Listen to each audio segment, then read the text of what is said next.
Stream. Okay, I think we're live. Oh, wait. Oh, is there Zach? Oh my gosh, Zach in the Hey, nick of good news. time. Because, Zach, we were Hmm. just debating on will we feel guilty talking about you if it turns out you're dead in a ditch? We decided we wouldn't feel guilty. We feel bad, but we weren't going to feel guilty. You weren't Well, at dead in least a I got ditch, the but you bad were part. tardy. You were tardy. Well, if it's any consolation, I was working with a client. Oh, well, I don't know if that's a Not our consolation, but problem.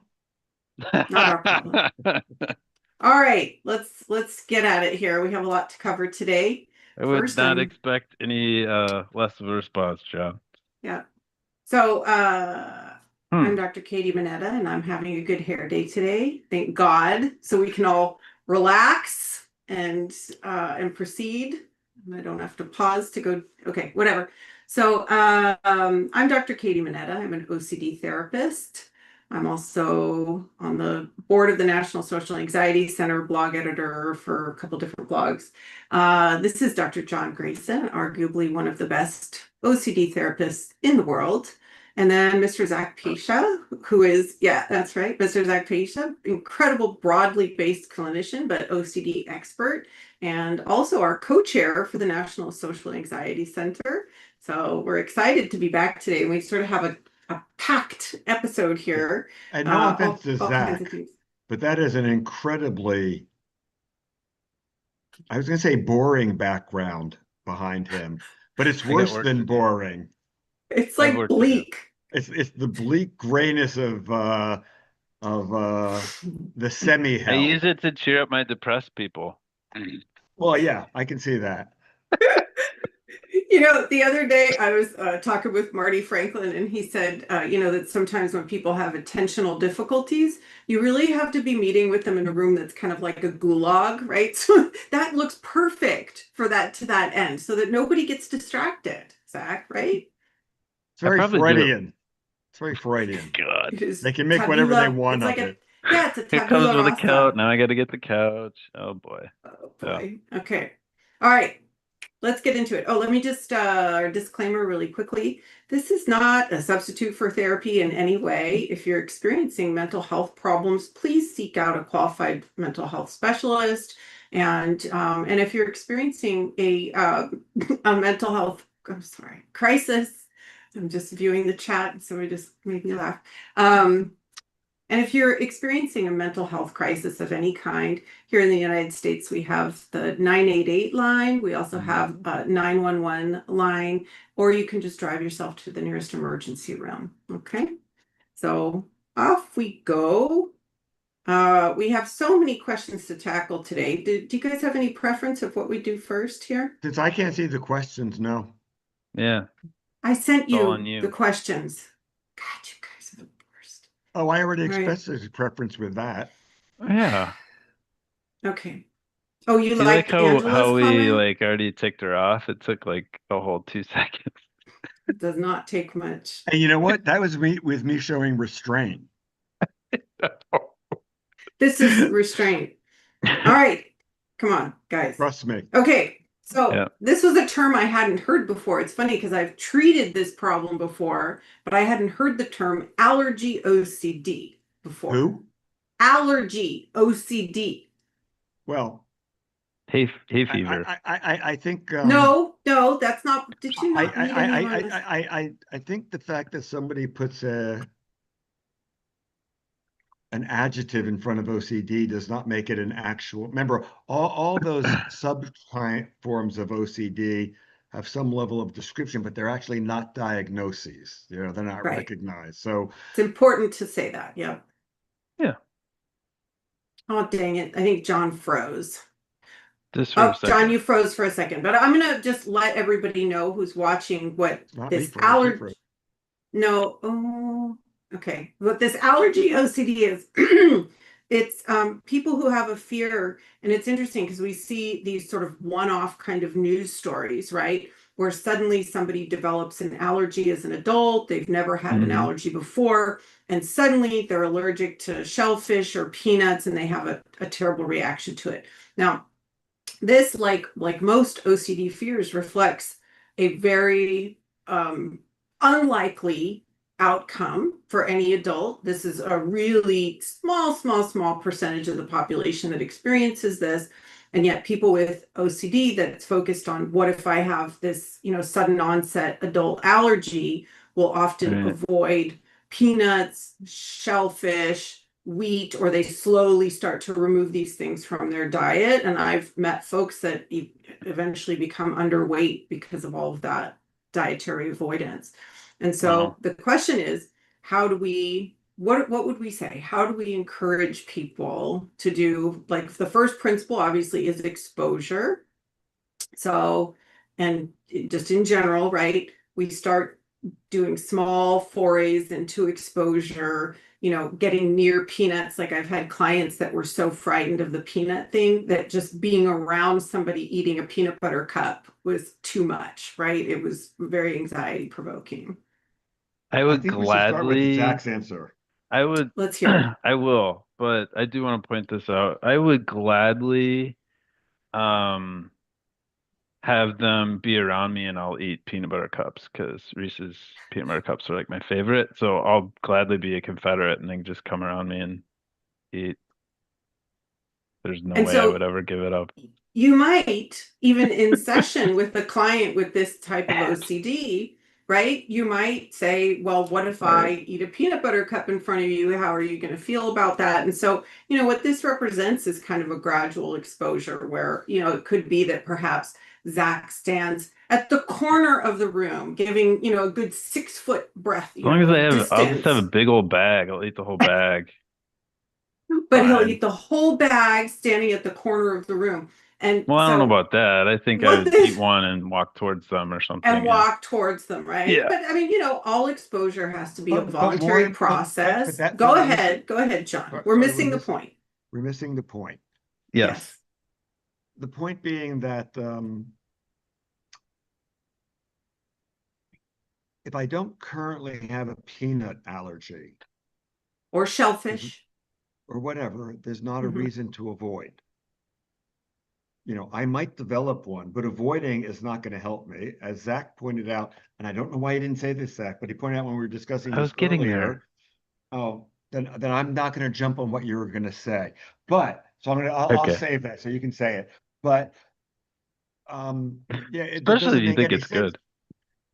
It doesn't make any sense to avoid something that might happen that has not happened because that doesn't happen, it doesn't protect you. Like, if you're going to have a full-on explosive allergy that's going to kill you, then there's a zillion things that might kill you that way. Because generally your first time is you're going to have some problems and you're going to be able to get treated for it, and then So preemptively trying to avoid a peanut allergy at the age this person is, yeah, that is purely OCD. And the question is, do I want to live my life listening to logic or not? Now, listening to logic doesn't mean that's going to make you feel better. Yes, if you choose to treat yourself, you're going to feel really scared. And it's going to be really terrifying to do that. Or, and here's the thing, it's not like your life's great. I mean, if you were happy as could be and living in complete joy, avoiding stuff, I'd be like, why are you talking to us? You are Right. miserable living this way. So, which way do you want to be miserable? You want to be miserable for the rest of your life living this way, and you may never have a peanut allergy, or you might have a peanut allergy, but your life's going to be miserable, or would you like to learn to enjoy life? And maybe you'll get one, maybe not. Currently, the odds are for you. So let's wait till it's a known fact. Yeah. So And what there's John's that. highlighting on there is right there is the importance of, and we have to always remember the fundamental nature of OCD treatment is really exposure to uncertainty. So that's what we're talking about, right? That, we're never going to tell you, a good OCD therapist is never going to tell you that will not ever happen. I'm 100% sure that won't happen. What they'll say is that the odds are in your favor, right, And, John? and I am here by luck today. That's right. Last week, Oh walking no. home, I was walking home, John has all of these harrowing moments. I don't get and it. and my backpack, I had my computer in it, so and I have my Alienware gaming laptop, so it's a heavy one. So my pack is like 20 pounds. and I took the most spectacularly nasty flying fall. I don't even know what I tripped on. It wasn't like I stumbled. I went like flying and slammed into the ground. I come off the main Are your floor. hands still? I can see little. Do you have little scabs on your Yeah, hands? you Or should is see that? the other. Yeah, no, yeah. Oh, go ahead. And so, when I hit the ground, but Hate to see the I was ground. a half block in the suburban neighborhood, so there was no one to watch. And I'm laying on the ground, somewhere between 20 seconds and 3 minutes. I mean, it felt like a long time. I was laying there trying to figure out if I was okay or not, but it could have been short because, I wasn't timing it. But, and I was in some pain, and it's like, all right, I'm gonna get up. Really hurt my side. Oh my God, getting up was painful. But once I was standing up, it didn't hurt to hold my pack. So I went home, and a lot of pain. And the next day I thought, like, read the, I could have a fractured rib, so I got an X-ray. Didn't, but I fell for no reason. And although the odds of falling were slim, hitting the ground that way and having my rib get fractured, that the odds of that were suddenly higher. I mean, it was bruised, and I could have punctured my lung. I could have a whole lot of nasty stuff that I just happened to not have. So I had an lucky fall. Unlucky I fell down. Still hurts if I laugh. Don't not make me laugh, Zach. But No guarantees. yeah, I know. But on the other hand, like I'm not severely injured. Um, so I should never go walking again. That's right. And this is the right, and that's the conclusion that a lot of people with OCD come to, right? They see that TikTok video about the one person who suddenly had a shellfish allergy and went into anaphylactic shock and then comes on TikTok to say, I almost died. This could Mm. happen to you. And of course, the And important then thing they is say, you didn't die. So that's what? You didn't Right? die. So why is this news? That's right. Well, because it's on TikTok, that's why. Oh my God. And So but then the person comes to the conclusion, well, I obviously should avoid shellfish because of And now that. we should let Zach say his piece because yes, in this Go, Zach. I Yeah, should particular have it's case, started with important. this. Well, it is important because uh the American Academy of Pediatrics, um, they used to recommend slowly in introducing all of these things to your kid when they first start eating. And so Maeve is not quite 9 months. Actually, tomorrow I'll be 9 months old. And so we're starting to do all of the tree nuts, shellfish, Honey. fish, Yeah, all of it, right? Because it was, I think I may not have this you're exact, correct. but pretty correct in that it was at least suspected or known that that could help with not right. developing allergies, the slow introduction. And you know what? Very recently, I think in the last couple months, the incidences of childhood allergies developing this has gone like significantly down. Right. They thought people trying to So avoid those allergies resulted from them not feeding the kids that stuff, and that's why they have the allergies. So this person could equally go on a binge of eating all that stuff in an attempt to try to avoid the allergies, or they could just wait till it happens and enjoy life. But it's going to hurt to enjoy life initially because they're going to be scared. But I always like to think that if you're going to be in pain, you might as well be in pain getting better than getting worse. yeah. Well, at least eat something that tastes really good then, if you're not gonna, Yeah, then and there's like like I would a, not eat, like I wouldn't eat Reese Pieces. I would not do that or a peanut butter well, cup more for me then. Why? That's your problem. because I hate the mixture of chocolate and peanut butter together. Oh my God, that's so I'll eat weird, peanut John. butter, I'll eat chocolate. I just don't like them mushed. That's I really am, strange. I might fall over you're the first person I've ever met. I don't think you're human. That would explain a lot. I Maybe have he's Yeah. already been become I have AI, John. I have been accused of being an alien before. You are not the You might first. be. I didn't Ah, say that's you were an so alien. I funny. just said you weren't human. I Well, don't know what that means. the accusation has usually been alien. Okay. Either So, way, I still like you. so the answer, So the answer to this person that I was speaking to about, this fear of developing allergies, right? And Yeah. she made a note that the only allergy she actually legitimately has is hay fever. And so we don't even have even kind of a hint that there could be a problem.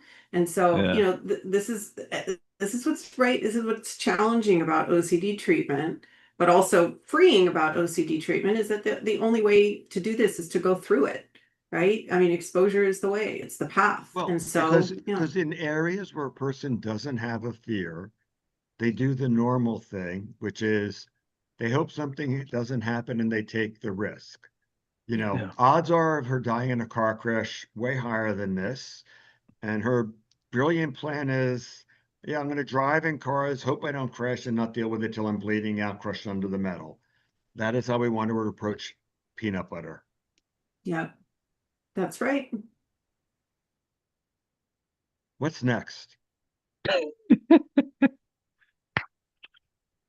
We knocked that one out. Okay. She's We got frozen. allergy OCD down. Next. She's frozen on my thing. How about yours? She is with me too. Yeah. And it's We're not gonna the have to best ad shot lib. of her. Yeah. Well, No, she's gonna be really pissed about it. I know. Is this Angela? I think so. Angela's been By the way, taking. you just came back. You've been frozen. Yeah, you Oh, have for been kids. frozen. You were It's Elsa. I bet you my son, who is home from school, is not following my instruction and is right now watching videos instead of just decorating the tree as I Which means you need instructed to him. upgrade your internet and stop being so cheap. Go on. We Can you pay go back to the a work here? fortune. Back to the Oh, work. you're the worst. Okay, so I think this is Angela, but this might be somebody else. Anyways, so they asked the question. I've been taking sertraline for almost 8 months. I want to stop taking it because of the side effects, especially menstruation problems. So, will I be able to recover from OCD without long-term medication? And how can I stop taking meds gradually? Yes, Mr. Grayson. There are a few answers here. Mm-hmm. Let's start with OCD is a learned and biological disorder. So, you know, Both. medication alone is not going to help 25 to 50%. So you're still stuck with us, but Meaning 25 to 50% help from just medication right, which alone, leaves a but lot of people still messed up because there's the learned part right. of it and and it doesn't touch that. So you're stuck with us, but it is quite often critically necessary. So, so the one question is, has this particular med been helpful for her OCD and depression? I always look for antidepressant effects before OCD. And if the answer is yes, it's like, okay, you probably need it. Um, None of us are real doctors, so we can't comment on it technically. But the other two possibilities are one, and I mean, it's a rough experiment to go through, especially if sertraline is working. A different SSRI might not have those same side effects, so they Mm-hmm. can go through the work of doing that. Two, in conjunction with their doctor, they could talk about a less optimal dose. I had somebody who had sexual side effects to a particular SSRI, pretty severe. They didn't go off the SSRI, they took that at a lower level. So it helped, but not as much as it would at the higher level. And so, it was just more work, but it got rid of the sexual side effects, and they had to work harder. Going off would have been really hard. And they stayed that way until they got divorced, at which point it's like, I'm not having, I'm not having any sex anyway, so I might as well get the really good effects from, the medication I'm taking. So, there might be an in-between dose, but if her body needs meds, yeah, it's likely that it would be very difficult without them.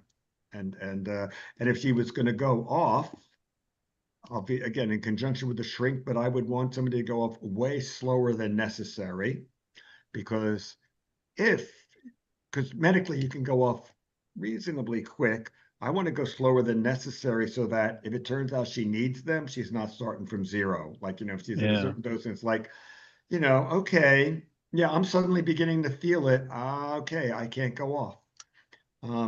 But there's a good possibility, yes, that medication's not, it's doing something real. It's kind of like being diabetic. I may take a set bunch of drugs, but I still have to diet. And, if I go off those drugs, I still have to diet, but diet alone is not going to handle it for many people, me being one of them. So, Well, Hmm. let me also just It's probably good throw you out don't a like chocolate and peanut butter then. I know, right? Let me throw out the disclaimer here about medications. Hmm. What is important with the SSRI medications, I think they're so common, right? Prozac, Zoloft, I mean, like Lexapro. People are like, oh, I know somebody who's on that. So these medications, you have to be very, very careful when you're discontinuing them because there's a syndrome called discontinuation syndrome. And if you guys have ever worked with someone who's had discontinuation syndrome, it is an extraordinarily uncomfortable physical state that people get in and psychological state that people get into from abruptly discontinuing the SSRI. So discontinuing an SSRI is something you always want to do under the supervision of a doctor and slowly and with sort of a tapered decreased dose, doing that with your doctor. That said, when you have side effects, I think that some people are like, oh my gosh, like I have this side effect on my menstruation and this is terrible. We have to make sure that it is, in fact, the medication that's doing this too. And so, I always encourage people, let's, before we just throw the baby out with the bathwater here, let's explore what else it could be because certainly, women of a certain age have problems with heavier menstruation as we approach our, 40s and 50s. Sometimes our periods get heavier. And so I don't know exactly what problems she's having, but I think it's important that she contemplate talking to a OBGYN perhaps before she just, discontinues the medication that might really be helping. it can have unpredictable effects on it, which can make it better, bigger, or worse, not at all. So it's kind of like, oh, wait, it can do anything. But the important thing is what you said, like check with the real doctor and can something be done or not? We Right. do know that the SSRIs, because sometimes people think they're like happy pills, you know, we have the absolute proof that no one can argue with that SSRIs are not happy pills. They're really not. Yeah, but we have the actual proof. What's the proof, What's the John? proof? They have no street value. But I'm dead serious, right? Xanax, you can sell Xanax in the street. ADHD, you can sell that. No one is buying Prozac so I can take it recreational because it only works if you need it. So that is That's the true. perfect I like proof that that. I thought you would like that. That's so funny. Ah, All I right. can see that's part of your repertoire now, Zach. oh, for sure. Well, I see it I sinking never in. considered it till that you just said that. I'm like, oh my God, that's so true. And by the way, the other thing to keep in mind, I mean, how many of us have had patients who, when they start taking SSRIs temporarily, their symptoms worsen, right? Or Mm. they feel brain fog or not like themselves or any number of other problems initially until their Right. body kind of adjusts to it. It's not uncommon for people to feel a little worse. And in fact, I heard from one of my patients that there's a whole subreddit forum. Did Oh, I wait, say wait, that don't no, right? don't say that. Reddit Subreddit. is the It's a dirty worst word. place in the world to go for Oh, anything. So what I I I was am gonna not. say outlaw it is, with No, my no, no, no, clients. no, no, hold no. So on. I don't care what there's. Nope, nope, don't care. Nope, nope. Never go to Reddit. Nope, sorry. Reddit. Okay, then it's like John, then let me talk about. There's another one on Facebook. Okay, there is that actually the might be same thing on okay. Facebook, Maybe. but it's That all might be about okay. Probably gonna get supporting sued by Reddit people. now. Oh, for Pete's sake. Yeah, thanks, John. It's all about supporting people that are starting on SSRIs and encouraging them to kind of All I stay the said is course. never Reddit. All right, fine.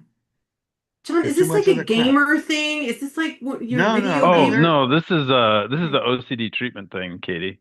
Is Yeah, it? yeah. Well, I Reddit guess is I'm like just not very Reddit is like familiar. the Oh my God, worst. I've had to like get so many of my clients to like Reddit is buy a into just cesspool for don't. advice. Oh, Yeah. Yes, it geez. is.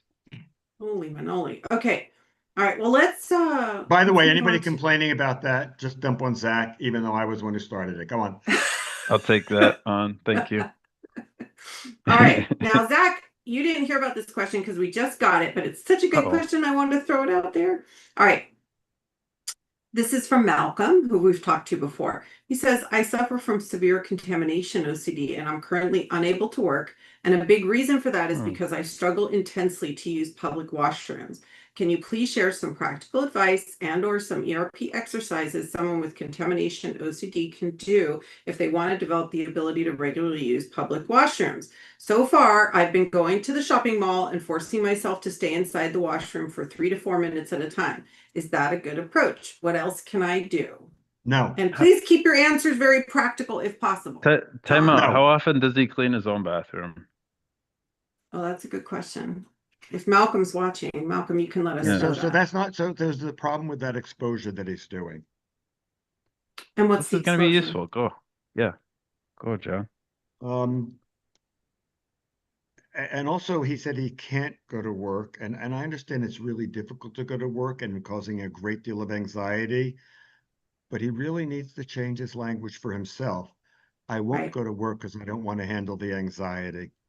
right, That's true. I do believe if I point a gun at one of his loved ones or at his leg, he's going to do whatever I tell him about the bathroom. Whereas I say right, stop breathing for 20 minutes, he's going to probably get shot if that's the alternative.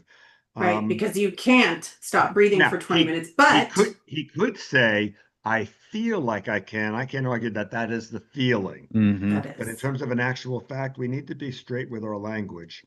yeah, The reason it's a True. terrible exposure, he has to make this other decision first.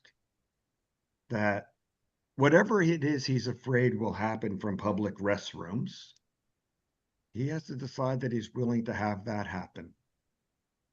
I'm not saying it will, but it might. It might be unlikely, but it might.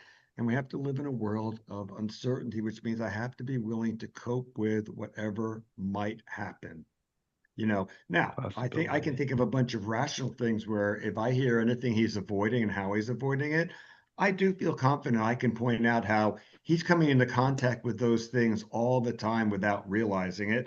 My favorite one being that almost everyone in the world who goes to a public restroom when after they go to the bathroom before they wash their hands, they pull up their pants or fix their dress, which means that when they touch that, they're recontaminating because your hands go in your pants or dress during the day, and that means that the entire world is contaminated by bathrooms. So it doesn't matter if you're in a public restroom or not, so it is there everywhere. So he's trying to avoid the unavoidable. And if his goal, so his goal has to be, I'm willing to take the risk because there are, and as we said already earlier today, there are a zillion risks he takes that he does not have OCD about.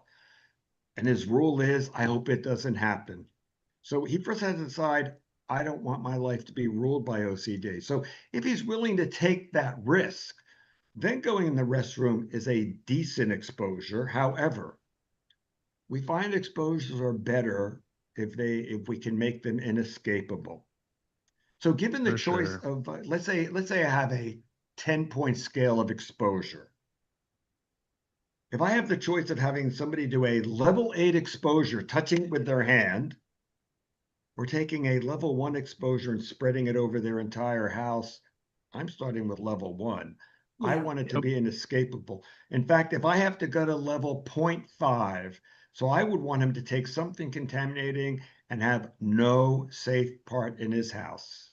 That is a beginning, so that he has to live with it forever. And I mean no safe part, not his bed, not his clothing, not wipe the inside of the dryer. There should be no way to be safe in his house unless he takes a shower and is just willing to stand naked and not touch anything.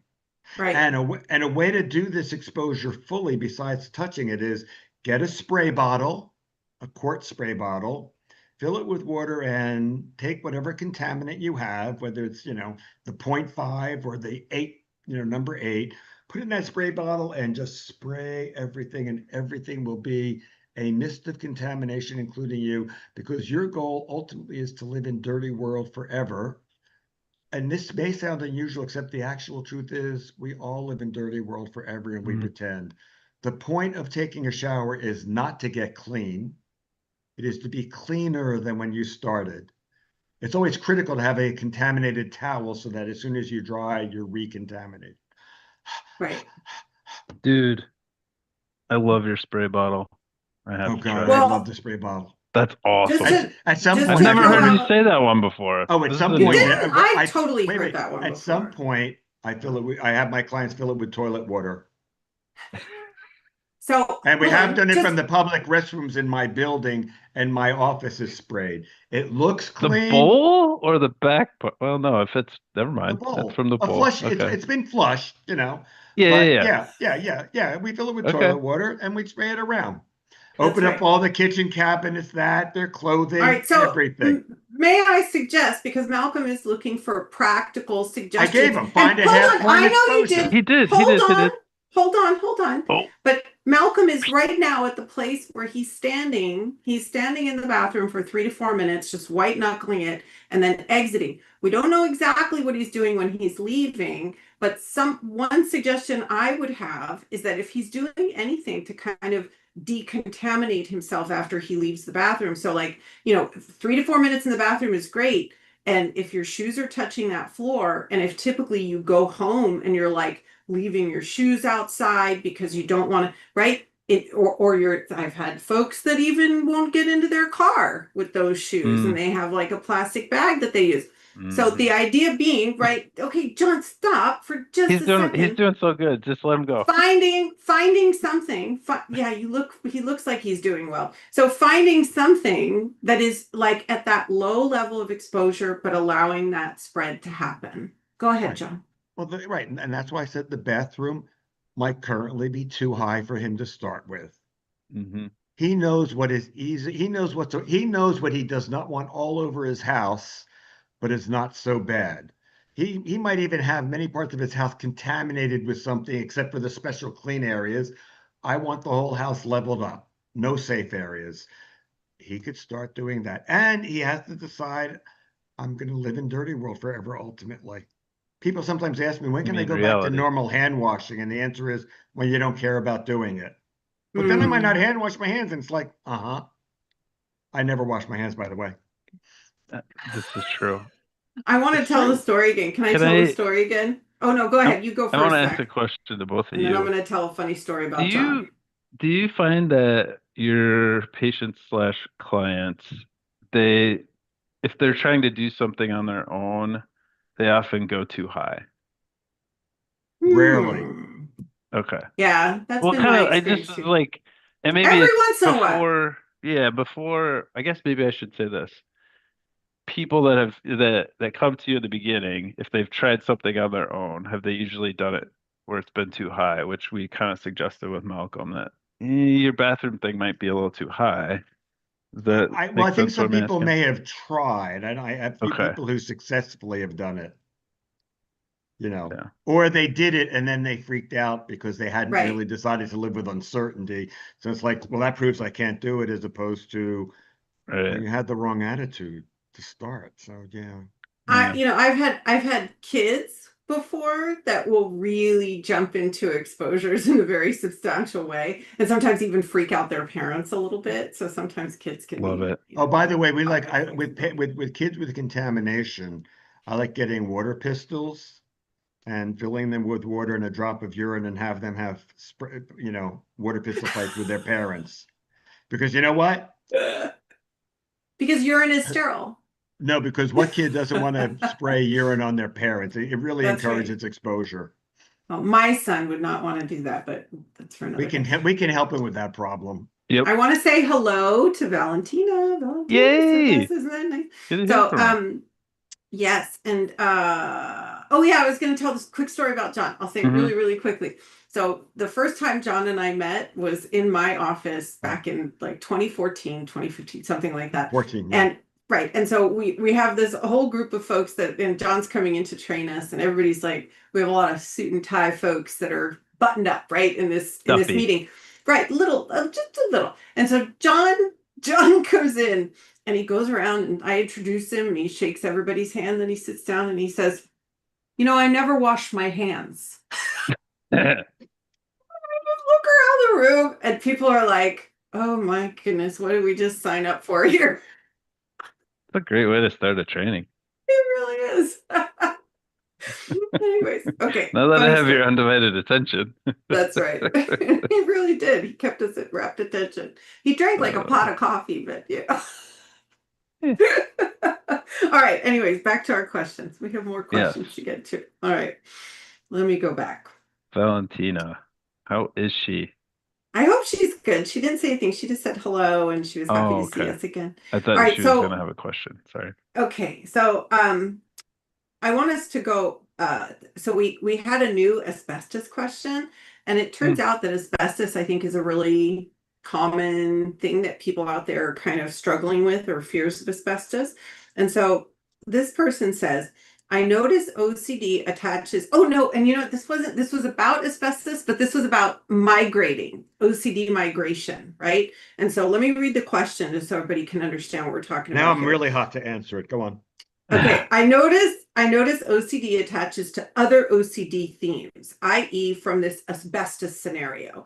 For example, the fear of contamination latches on to moral, legalistic OCD, fear of going to jail if someone gets sick, fear of her friend getting sick, and then sticks to responsibility OCD, all these different OCD labels, where I feel I have a duty to tell her guests that have ever gone over there, even my guests. And this was, I think this came about because a friend of hers had some work done at her house, right? And so, there was this thought of like, what if there was asbestos and it was disturbed by the construction that Sure. had happened, Right. right? And so she was saying, I see OCD as branches of different subtypes. However, it's exhausting that these branches tangle and weave into each other. And then the question is, when there are several OCD themes from one original obsession, which exposure would one consider focusing on first? Or do we do each as each OCD bully pop up? Liz McInville and I were talking, and Mm-hmm. we had said that ERP is not the gold standard of treatment because where's the gold? That it should be ERP plus gold. And Mm. but writing ERP plus gold is awkward because I like I like the balance of initials, and you guys only because we've talked about it before. So I like to put in the chemical symbol for gold. ERP plus, and the chemical symbol for gold is AU. So it should be the gold standard treatment is ERP plus AU, which stands for accepting uncertainty. Because Liz, Ah, oh yeah, it's torture to get there, but I love it.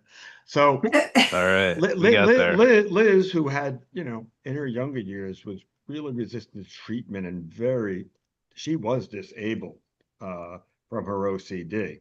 And she had Wow. access to good treatment. And she said at some point she learned that she could force herself to do exposures and white knuckle her way through them. And that would kind of work. I mean, she was able to force herself to go to school and get her doctorate and do all this stuff. But whatever she worked on, it would pop up in some other place. So she was playing, she said, my life was whack-a-mole. This Yeah. one, then I have to deal with that one. And it took a time before she finally, and she had heard of this, but at some point she finally decided, I have to deal with the uncertainty. And she said some people asked her, like, was there something that cunningly made you make that decision? And she didn't mention it because in the middle of a talk we're doing. So I went, if this isn't too intrusive, Liz, can I ask you like what changed? Did something happen? It was cute. She told me she couldn't lie to me. I don't know why, but she said, oh, it's the first time I got pregnant. But she said, once I started coping with uncertainty, I was no longer doing treatment to be able to function. I was doing treatment to be able to be free. So although, yeah, I have slips and things still pop up, it is much easier for me now to do this. So this person with the migrating OCD, when I realize I'm always just finding something else to be certain about, you know, and I realize that the core is, oh no, here's another thing I have to risk in life.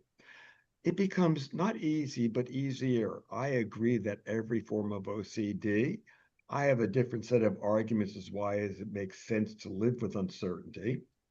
But at its bottom, we have to live, I believe, we have to live with uncertainty, not because if you have OCD, you have to be uncertain. I don't have to be uncertain of everything. As I talked at the beginning of the show, I don't have a pierced lung by luck. It could have been just like that. So there is no certainty. Somebody said, should I be scared of walking from now on? Why not? I could fall at any time. It could happen. And maybe I should just be much more conscious when I'm walking, you know. And could make a good argument, but I think I need to fall a few more times in a row to say, like, okay, what is up with you? By the way, my Apple Watch worked. It said I fell down. Did it call First, 911? no, it gives you it gives you time. Like I was like, Yeah. oh shit, I gotta get on it quick before it calls my family. Usually it goes off when I'm sitting just like this, and it'll say it thinks I fall down. It's like, what? I didn't fall down. No, I'm okay. This is the first time I went, yes, I fell down. I'm okay. But You change your it's algorithm. so it's the watches. I don't have control. I So know. like everything else in life. So this person, it's like life is, yes, there are uncertainties and there are a zillion things. And for every what if, the answer is maybe. Some what ifs are more likely, some are less likely, and it doesn't matter. I don't care if it's seemingly unlikely as to whether we're in the real world or we're making all of this up, to more likely, I don't want to ever get cancer. Anything might happen. And so you first have to decide, I want to learn how to live in a world where anything might happen. I'm going to take 5 minutes, sorry guys, to go into a side thing, one of my side things. Because Uh-oh. I didn't talk about Dan Gottlieb, did I? You didn't Quadriplegic. I You did did do a when we enter did our, quadriplegic yes, you did on when we did this. our, but on no, no, the no, you haven't talked about this, but we have to make sure we get to questions. So you're going to have to kind of do the abbreviated version of the story. there we I do go. think No, it's I a can't. I lovely can't do story. abbreviated, so I'm going to do it quickly. But I think Okay. it's to the point of living. About 1990s. I'm going to talk fast though, so everybody's going to have to get with my rate of speech. Hmm. Met the psychologist, Dan Gottlieb, who at the time was a quadriplegic, and he's an acquaintance. He didn't become a close friend. He'd become a quadriplegic because he was driving one day and like a truck tire fell off a truck in front of him, rammed his car, and left him a quadriplegic. Um, about 10 years after he'd become a quadriplegic, his wife, who had had some other issues, left him and was kind of an amicable leaving, but she left him. And 3 years later, she died. And so there were other things. So Dan, he had told me at the time that, he had a bunch of medical problems from that, but they didn't really know what to do for him because he wasn't supposed to have lived as long as he did. And this was in the 90s. And I was thinking about him 6 months, 6 weeks ago, and thinking like, wow, he could be dead. So I just curious, and I looked him up, and he was still alive. He was still practicing. He had had a really great radio show Mm. on National Public Radio that he had stopped in like 2018. And he had this thing that he wrote on his site that I'm going to force everybody to listen to because I think it's important for what I want to say about living with uncertainty. It starts with a quote, and then he comments on it. So the quote, no, this is not the end, nor is it the beginning of the end, but is perhaps the end of the beginning. Winston Churchill, 1943. He then goes on to say, that was the inscription in my high school yearbook in 1964, several months after the assassination of JFK. And I wondered if that was the end of the beginning for me. I certainly thought so at the time, but in hindsight, it was not. So, what was the end of the beginning for me? Was it when I was sexually molested by my seventh grade teacher? Maybe it was when I got married, had children, and bought a house. Then again, perhaps it was when I started my first job as a psychologist. No, it was December 20th, 1979, when one life ended and another began.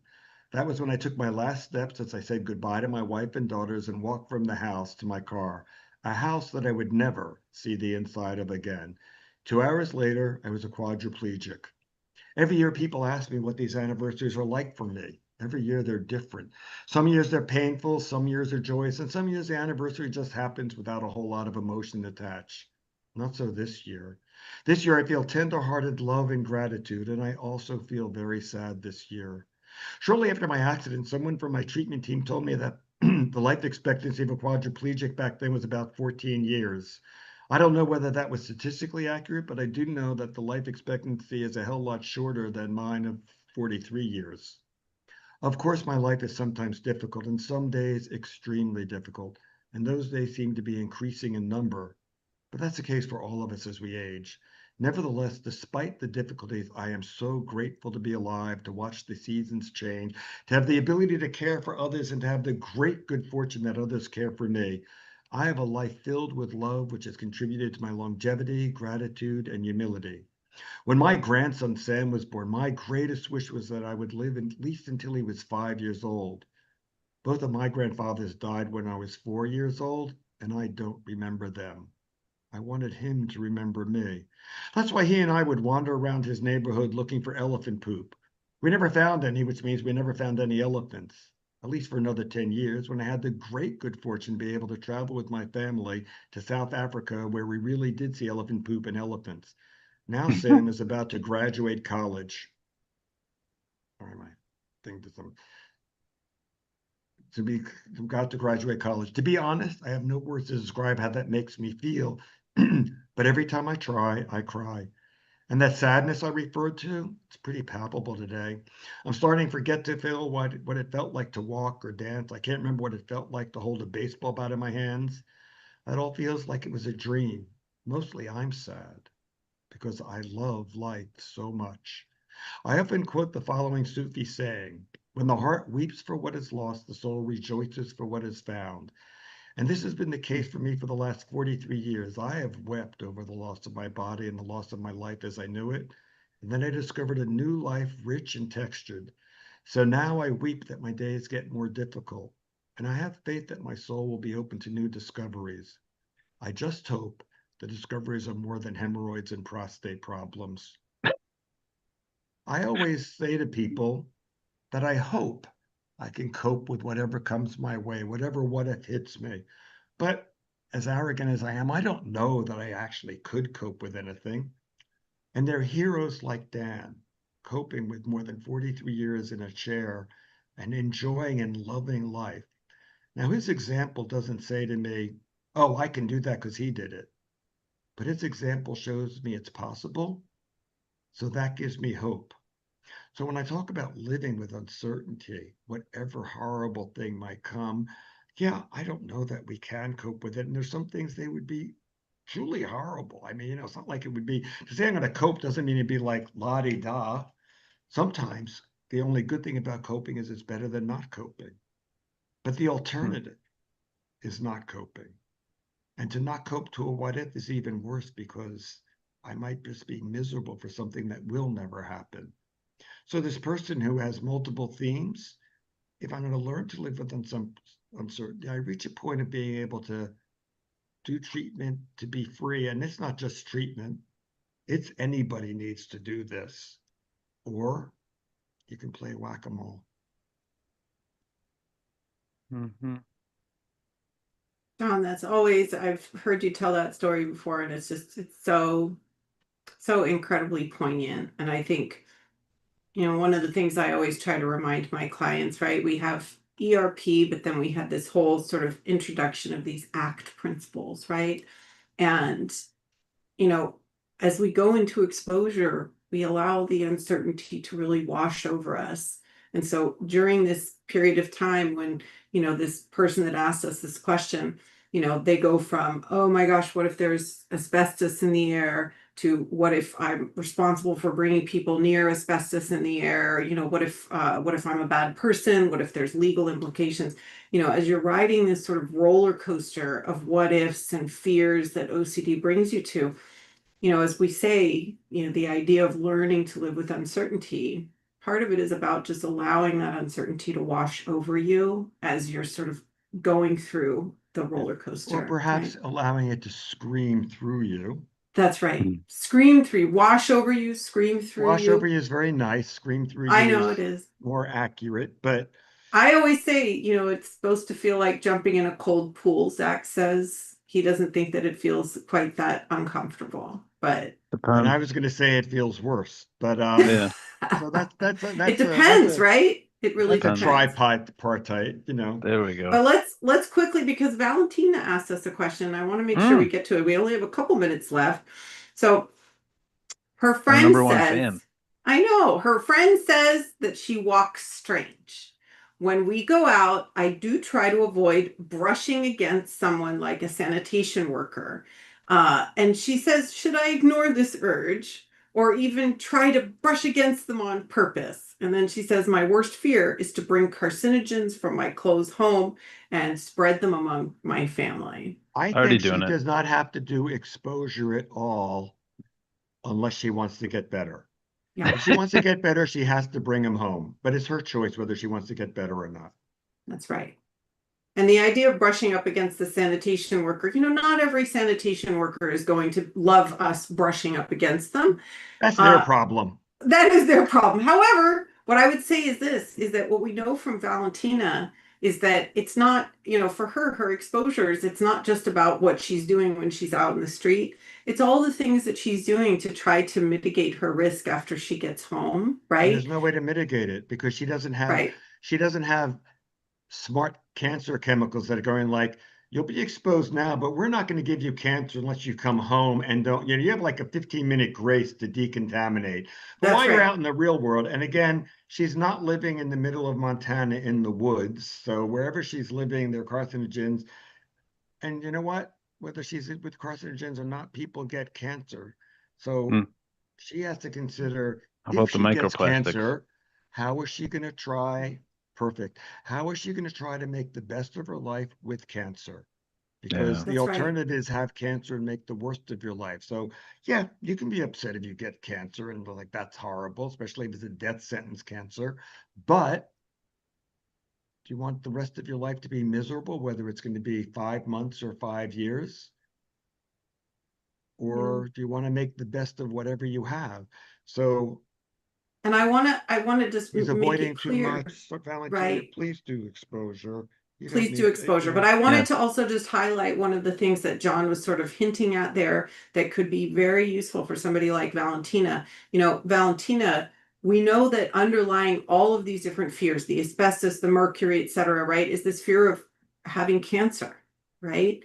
And so what John is saying is true, is that part of your exposure, no matter what you're doing, and this is oftentimes the thing that people miss when they're doing exposures, it's not just about brushing up against the sanitation worker. It's about brushing up against the sanitation worker and saying, maybe I will get cancer. And if I do get cancer, I'm going to be really sad. I'm going to go through a great mourning period. It's going to be very hard for my family. But when if that does happen to me, here's how I'm going to cope with it. I'm going to try to, fight it with my doctors. I'm going to try to live my best life despite the fact that I have cancer.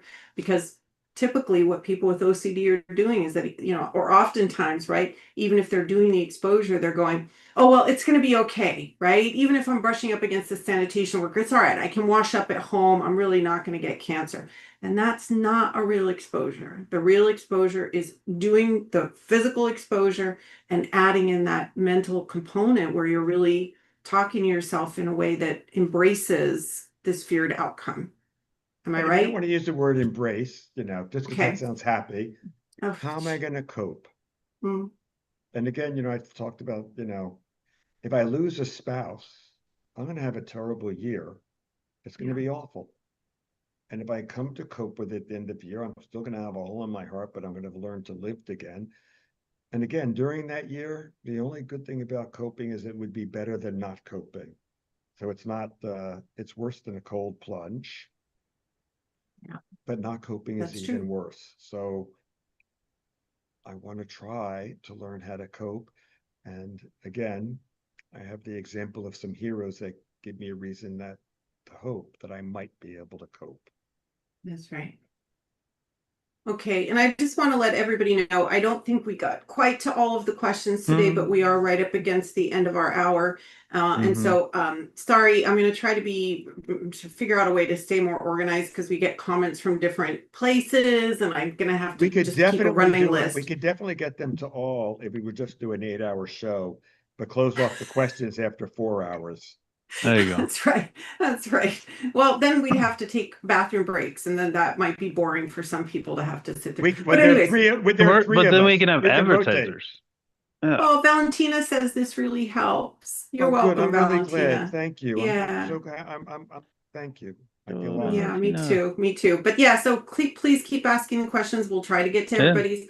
We'll be streaming again in January. Oh my gosh, Next in the year. new year. See everybody next year. And thank you so much, everybody, for your support and viewership. And we have a wonderful time doing the show. And thank you to my Take wonderful care, and may the co-hosts. odds be with you. That's right. Nice.